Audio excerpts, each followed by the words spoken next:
Hai,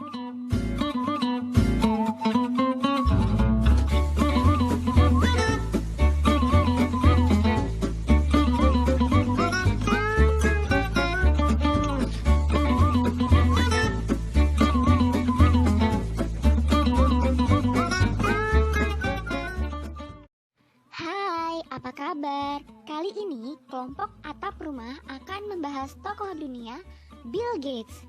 Yuk simak sama-sama. William Henry Gates atau lebih dikenal dengan Bill Gates lahir pada 28 Oktober 1955 di Seattle, Washington, Amerika Serikat. Bill Gates merupakan pendiri Microsoft, sebuah perusahaan perangkat lunak terkemuka. Pada tahun 1968, di usia 13 tahun, ia mulai dikenalkan dengan dunia komputer. Dan dia juga sangat cepat menguasai BASIC, sebuah bahasa pemrograman komputer. Dan dia juga bisa menghabiskan waktu berjam-jam di komputer saat menjadi mahasiswa di Harvard. Bill Gates mendirikan Microsoft ini di tahun 1975 bersama temannya Paul Allen. Ia selalu berpikir bahwa teknologi akan selalu berkembang dengan pesat.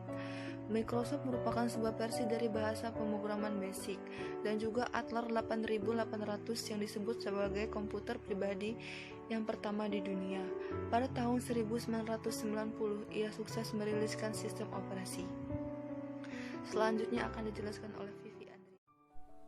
Asas-asas yang muncul pada kepemimpinan yang diterapkan oleh Bill Gates diantaranya sebagai berikut. Yang pertama, Ignacio Mangunkarso, seorang pemimpin harus penuh inisiatif dan kreatif serta dinamis dalam membangkitkan semangat di tengah-tengah yang dipimpin. Kreativitas, inisiatif, dan aktivitas yang tinggi merupakan tuntutan setiap pemimpin. Yang kedua, Tuturi Handayani, setiap pemimpin harus memiliki kemampuan tinggi untuk mempengaruhi dan memberi dorongan dalam membangkitkan semangat yang dipimpin, dekat dengan yang dipimpin, dan selalu dapat memberikan untuk memotivasi yang dipimpin. Terima kasih. Para marta memiliki kemampuan untuk menentukan dan memilih dengan tepat hal atau permasalahan yang mana yang harus didahulukan atau diprioritaskan. Tegas dan bijaksana serta penuh pengetahuan dan pengalaman merupakan tuntunan bagi setiap pemimpin. Kemanusiaan mengutamakan sifat-sifat kemanusiaan seperti manusia oleh manusia untuk mengembangkan potensi dan kemampuan setiap individu dan tujuan-tujuan human. Tipe dan gaya kepemimpinan Bill Gates. Yang pertama adalah berpikir ke depan. Bill Gates tidak terpaku pada apa yang terjadi saat ini. Ia selalu berpikir apa yang akan menjadi tren di masa depan. Yang kedua adalah tetap fokus. Sepanjang karirnya, Bill Gates hanya berfokus pada hal yang sangat ia kuasai, yaitu software. Dia terus berusaha agar dapat menguasai pasar software. Yang ketiga adalah berpikir besar. Bill Gates adalah seseorang yang memiliki visi yang besar. Dia mengejar mimpinya dengan keyakinan dan kepercayaan diri yang tinggi pada dirinya dan timnya. Tipe dan gaya kepemimpinan yang selanjutnya yaitu yang keempat, hasrat. Bill Gates ini selalu mempunyai inovasi untuk menemukan sesuatu yang baru. Bill Gates ini selalu mengorbankan waktu dan tenaganya dalam setiap inovasi yang barunya. Yang kelima yaitu selalu belajar. Bill Gates ini selalu belajar di luar pendidikan formalnya, karena untuk mendapatkan hal baru yang ia tidak pelajari di pendidikan formalnya. Yang terakhir yaitu peduli terhadap sesama. Bill Gates ini merupakan salah satu orang yang terkaya di dunia. Ia selalu menyumbangkan hartanya untuk kemanusiaan, karena keberhasilan yang ia dapatkan bukan sekedar untuk dibanggakan, tetapi untuk membantu sesama menuju dunia yang lebih baik. Terima kasih. Caranya mempengaruhi pengikut atau tim menurut Bill Gates. Bill Gates yang mempunyai gaya kepemimpinan partisipasif yang mengarah pada mengutamakan hubungan. Kepemimpinan seperti ini bisa mewujudkan pekerjaan mengutamakan interaksi timbal balik antara pemimpin dan anggota organisasi berdasarkan hubungan yang saling menghormati dan menghargai. Dengan memberikan kesempatan yang luas pada bawahan untuk menyampaikan kreativitas, inisiatif, pendapat, saran, serta kritik dapat menciptakan hubungan yang harmonis.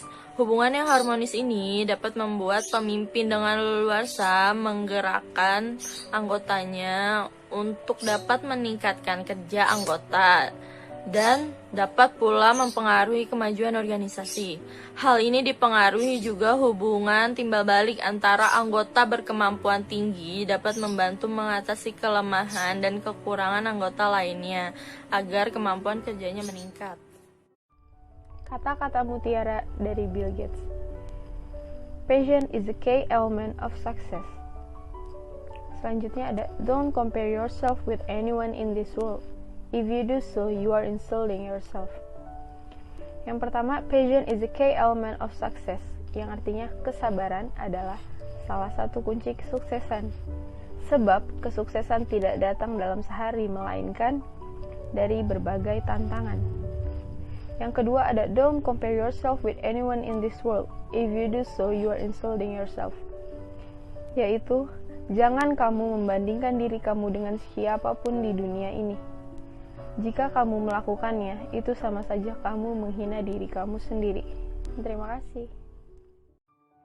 Dalam kondisi kritis, Bill Gates mengatasinya dengan meningkatkan kualitas dan mengembangkan teknologi dari Microsoft. Nah, selain itu, Bill Gates juga menerapkan jadwal yang ketat untuk menciptakan waktu produktivitas yang tinggi di setiap harinya. Hal yang menarik dari sifat kepemimpinan Bill Gates. Bill Gates selalu mengikutsertakan anggota dan rekan kerjanya untuk ikut mengambil keputusan yang beliau ambil. Dari sifat kepemimpinan beliau sangat terasa karena tidak pernah menjaga jarak antara bawahan dan atasan, sehingga kerjasama di antara sesama sangat terasa di saat kepemimpinan Bill Gates. Gaya kepemimpinan Bill Gates menunjukkan bahwa dengan kepribadian yang baik akan menciptakan pemimpin yang berhasil. Pandangan Bill Gates mengenai kondisi dunia saat ini adalah hal yang menarik untuk dibahas. Terkait COVID-19, Bill Gates mengunggah 5 pandangannya dalam blog pribadinya, yaitu gatesnotes.com. Yang pertama, perawatan dan pengobatan. Menurutnya, pasien positif COVID-19 harus mendapatkan perawatan dan pengobatan yang serius dan juga intensif. Yang kedua, pengembangan vaksin. Menurut Bill Gates, vaksin harus segera dikembangkan melalui imunisasi tipikal. Yang ketiga, pengujian. Menurutnya, melakukan pengujian terhadap orang yang telah melakukan kontak langsung dengan pasien COVID-19 adalah hal yang wajib untuk dilakukan. Keempat, pelacakan. Melakukan pelacakan terhadap orang yang terinfeksi virus ini dapat membantu mencegah melonjaknya wabah ini. Yang terakhir adalah kebijakan pembukaan sektor ekonomi. Sekian dulu ya pembahasan tentang Bill Gates-nya. Mohon maaf jika ada salah kata dan terima kasih.